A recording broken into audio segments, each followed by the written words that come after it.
agradecemos que en esta oportunidad el ministro de Trabajo, Víctor Santos Ureña, haya aceptado nuestra invitación. Desde hacía un tiempo queríamos que él nos visitara para poder conversar, así que reiteramos el agradecimiento. El Ministerio de Trabajo es uno de los ministerios que tiene más trabajo. Así es. Porque tiene en su cartera muchas competencias que afectan a muchas personas. Sí. Señor ministro, llegando al ministerio, que no le es ajeno porque ha trabajado, conoce los problemas, los que se han enfrentado, los que se han dejado. ¿Cuáles pueden ser sus prioridades en esta gestión? ¿Hacia dónde van a ir sus esfuerzos? Buenos días, Rafael, buenos días. Muy buenos días, ministro. Sí. Tanto para usted como para Juan Bolívar, ¿no? Mire, ¿cuáles son los problemas inmediatos que afrontar?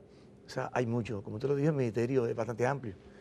Tiene alrededor de 20 y tantos de consejos, desde la presidencia de Infoté a la presidencia del Consejo de la Seguridad Social, para el mismo muchos, son tantos, sí. Son tantos, y tantos consejos. Cuando yo asumí la posición, hablaba de que era necesario humanizar la seguridad social. Cuando hablaba de humanizar la seguridad social, es porque todavía no se le ha permitido puerta de entrada a sectores importantes, incluso sectores que la ley le concede el derecho a estar asegurado, no están, como son los pensionados. Exacto. Sí, pero que cuando usted llega a pensión, se supone que ahí vienen los problemas de enfermedades. Y entonces en ese momento usted no tiene seguro. No tiene seguro. Entonces tenemos una comisión que está discutiendo el tema de seguro familiar, de salud. Los pensionados.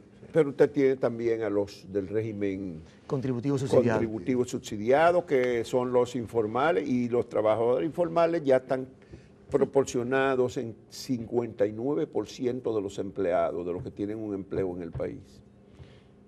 Sí, diríamos que queda el 24% de la población sin seguro médico. Tenemos 76% ya. Pero ese es el grueso, son los que están en la informalidad. Porque abarcó a muchos de los que están en la pobreza. Así. En el régimen subsidiado por completo. Abarcó a muchos no, abarcó a 100%. Bueno, pues entonces los que quedan son los que trabajan. Sí, en efecto. Los que están en el sector informal, los llamados cuentapropistas. Exacto. ¿Verdad? Profesional y técnico y trabajadores por cuenta propia. Ese régimen va a ser difícil ponerlo en ejecución. Incluso va a ser difícil ponerlo en ejecución. ¿Y por qué es difícil? Bueno, porque estamos hablando de realidades. Incluso en la posible modificación de la ley, se vio la posibilidad de eliminarlo.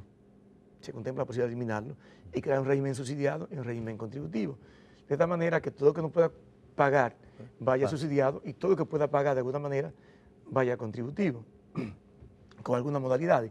Lo que ocurre es que el régimen contributivo subsidiado pone de manera proporcional, de acuerdo a sus ingresos, la carga que le corresponde al empleador ahora la ponen en manos del Estado. El Estado.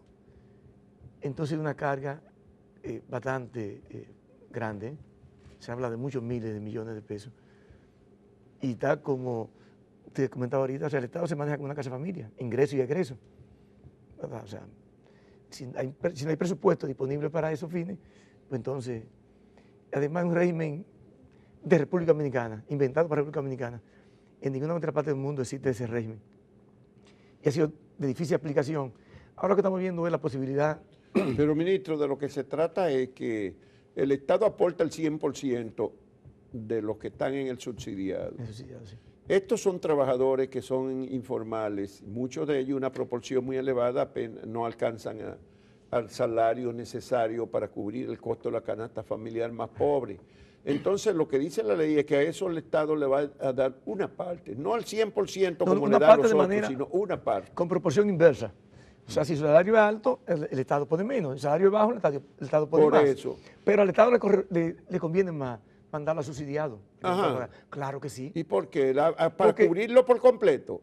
¿El 100%? Sí, porque ahí pagaría 224 pesos per cápita. Per cápita. De lo contrario, tendría que ser de acuerdo a sus ingresos de él. ¿Verdad? Entonces, como el 7%, fácilmente O sea tendría que pagar 2.000 o 3.000 pesos. entonces hay implícito un reconocimiento de que eso tiene un menor nivel de servicio. No, los prestadores la diferencia. O sea, contributivos subsidiados tienen el mismo catálogo de prestación de servicio. Ahora, quien le da el servicio, los médicos y los hospitales son diferentes. Mientras no es una clínica privada, médico privado, la otra es el sector público. Y como hay un subsidio cruzado, todavía es sostenible.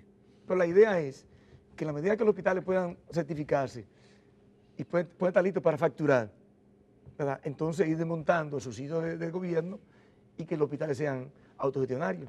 Ese criterio. ¿Y cuál sería la alternativa con ellos, con los trabajadores informales? ¿Tirarlo al régimen subsidiado por completo, no, todos? No, porque hay unos que pueden pagar. Porque ese es el problema, lo que puedan parte van al puede pagar. contributivo. Los que puedan pagar van a contributivo y que no puedan pagar van a subsidiado. Es una idea que está planteado en el proyecto de modificación de ley y que mucha gente lo apoya, yo también lo apoyo eso. Pero mientras tanto, lo que estamos El problema identificando es que también es muy difícil establecer en un vendedor informal cuánto ingreso tiene como para que catalogue para el contributivo y no para el Pero subsidiado. me está dando la razón, porque precisamente esa dificultad es lo que imposibilita, ¿verdad? Que nosotros digamos, bueno, usted va a pagar tal cantidad y usted tal cantidad, porque ocultan los ingresos. Si los ingresos fueran registrados en la Dirección de Impuestos Internos, fuera fácil, o fuera más fácil identificarlo. Aunque costoso para el Estado, pero fuera más fácil identificarlo. Ese es el tema, un tema. Ese es un solo tema, fíjese. Y pensiones. Y fíjese que el 59% de los trabajadores son informales. O sea, casi 6 de cada 10 están afectados y son los que producen, los que trabajan, los que están en la actividad productiva del país. Así es, los que producen pero no aportan. Por eso. Cuando digo no aportan para la seguridad social, pero tampoco aportan para el Estado. Sí. ¿Verdad? O sea, Sí, eso claro. no contribuye en la construcción de escuelas, de caminos vecinales, Solamente etcétera. a través Es la realidad. de los impuestos indirectos al consumo. Pero lo que estamos procurando es ver.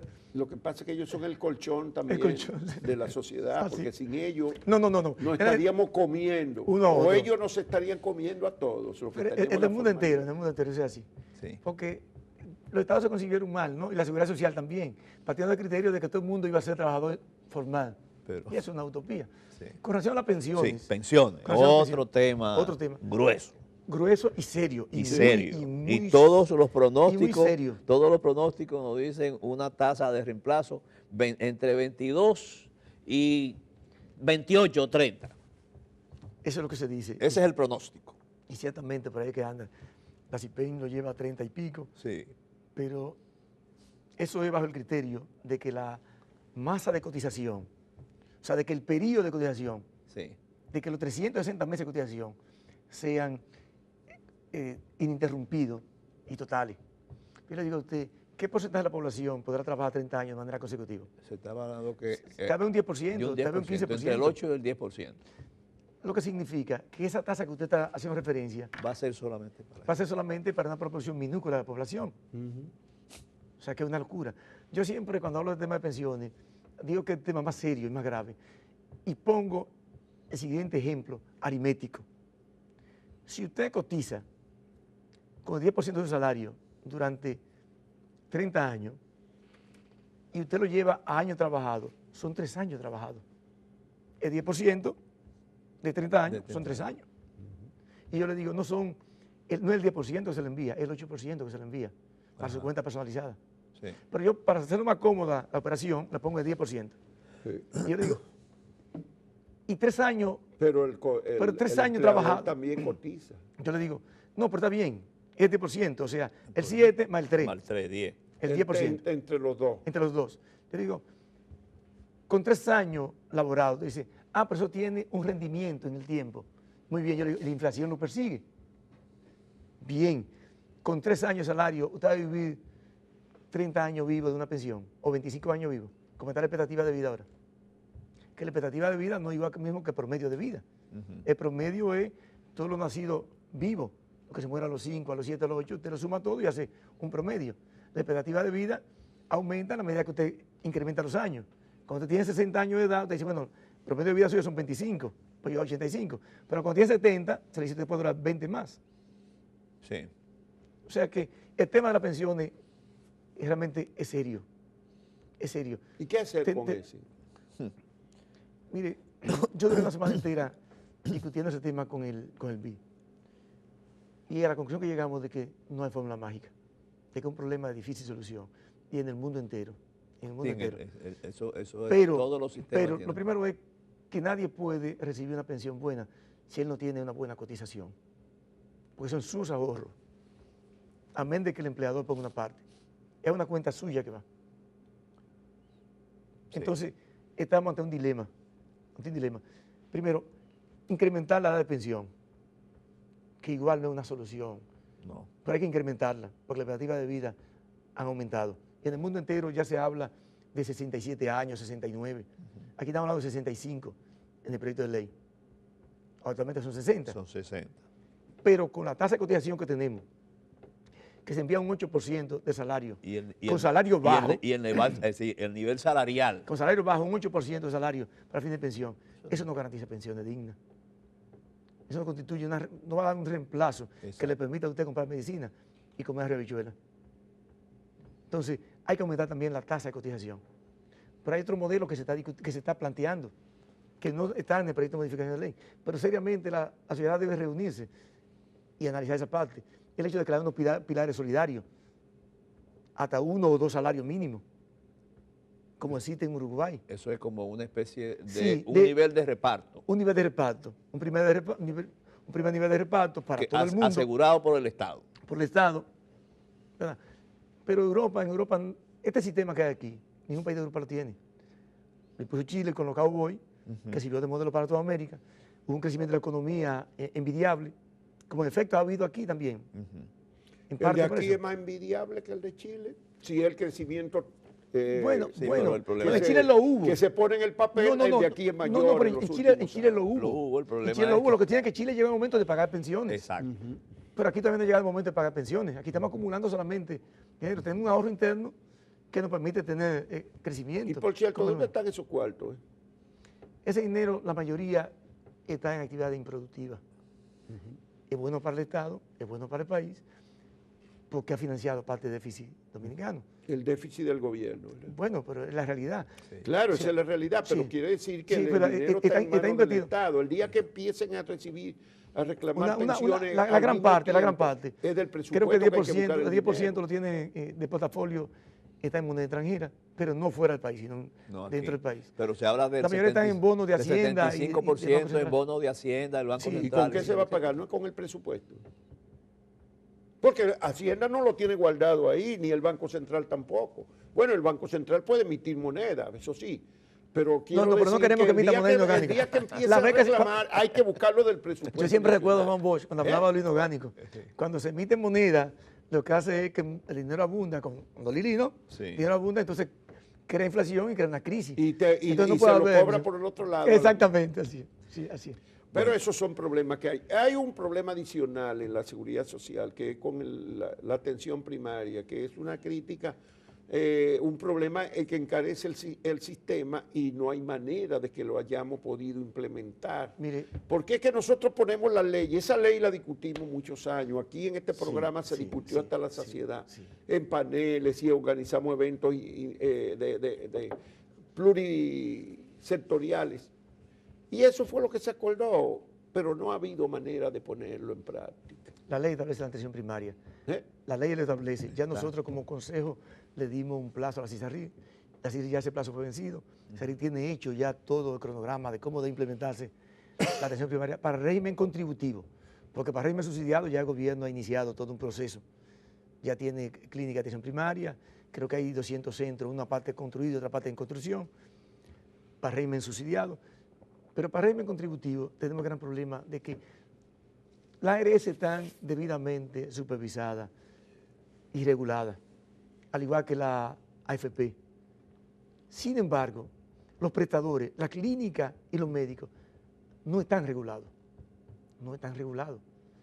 Pero además las sociedades médicas organizadas parece que no han entendido el tema de la atención primaria, más allá de sus intereses particulares. Porque la atención primaria es medicina real, es medicina preventiva.